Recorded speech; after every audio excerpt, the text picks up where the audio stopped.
I would say my biggest strength is almost one of my biggest weaknesses, which is the standards at which I hold myself to.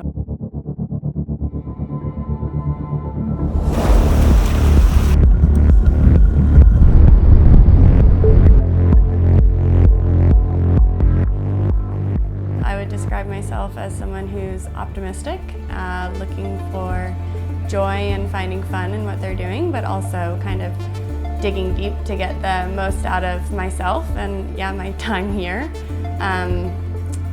Just trying to do the very best I can.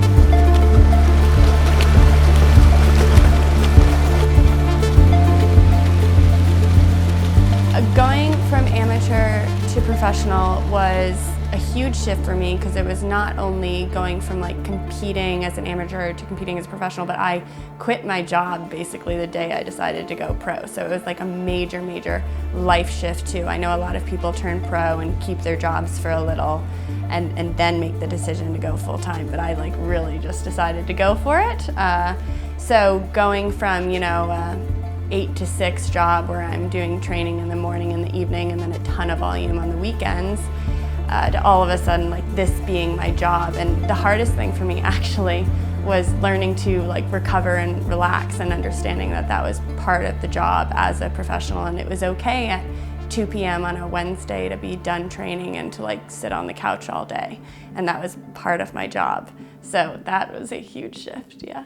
Like when I was a nurse practitioner for 4.5 years, and I almost feel like I've been doing professional triathlon longer, but not in like a negative way, more so in a, okay, this is where I was meant to be in my life. I've been with Natasha Vandermerva since I started triathlon. She coached me to my very first age group race. The coaching and the programming is super important for improvement, but it's also consistency and showing up day in and day out.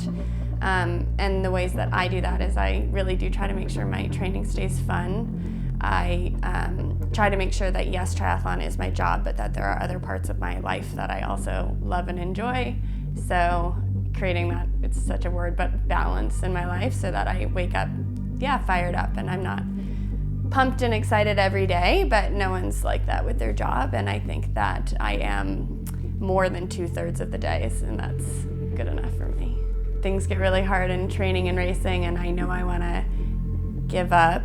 I often think about my future self and disappointment that I would have if I didn't continue on, and how I would think about that over and over and over and over. And even if it's gonna hurt mentally, hopefully not physically, to continue on, and you're really gonna have to push yourself to somewhere uncomfortable, I just don't want to disappoint my future self and look back and think like, what if I had kept going? Before races, I always come up with 3 words that I can call on when I'm having a hard time or a good time.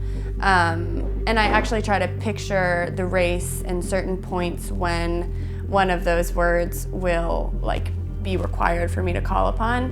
One that I like continually use is worthy, just because I think that my entrance into the sport was pretty sudden, and it was kind of hard for me to feel like I belonged. So whenever I'm like feeling maybe like down on myself or having a little hard mental moment in training or racing, I just kind of tell myself, you belong here, you're worthy, you can do this. And then another word I use a lot is joy, because when things are hard, I try to remember that I do enjoy this and it is fun. And once again, future me will look back on this and enjoy the Type 2 fun.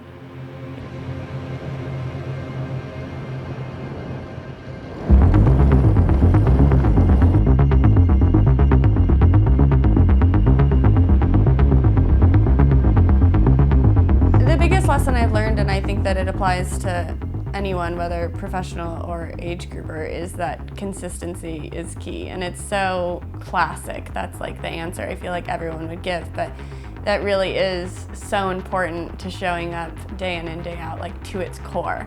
And that consistency is key is so much deeper than that, because how are you gonna stay consistent? You're gonna enjoy your training, you're gonna eat well, you're gonna sleep well. Like there's so many little things that have to happen in order for that saying to come true. Any wise words Jackie gives me, I will totally soak it all in. No, this has been a real treat, just to have a training partner, one, but to have, yeah, a training partner who's been in the sport of triathlon for so long, but also someone that I really look up to. It's been awesome. Before my triathlon career and before hiring my amazing coach, I knew very little about nutrition, and I was doing marathon running just kind of casually. And I knew nothing about taking in carbs or electrolytes, and I'd probably taken like 25 grams of carbs for a 3-hour run and bonk and feel horrible after and achy and recover horribly. And it all makes sense now. If you're not feeling well, you're not recovering well, nor feeling good at the end of a session. Been there. Fueling is so important for endurance sport. I think that like one of the age-old statements is that there's, what, 4 disciplines within triathlon, the 4th one being your fueling. And that's not just on race day and making sure you're hitting your carbs and your sodium, but that's in training day in and day out. You know, we're training 20 to 30 hour weeks, and to stay healthy and motivated, you have to fuel well, and that's within sessions and between sessions. So it's just key to success. Any session over an hour, I'm having at least 1 scoop of raw fuel. So it really does fuel every single one of my sessions.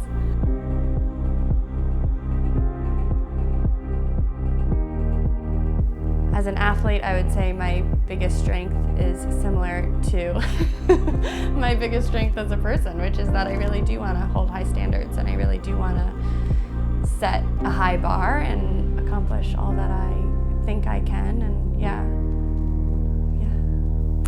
My name is Alice Alberts. I'm a professional triathlete, and I focus on the Ironman and 70.3 distance.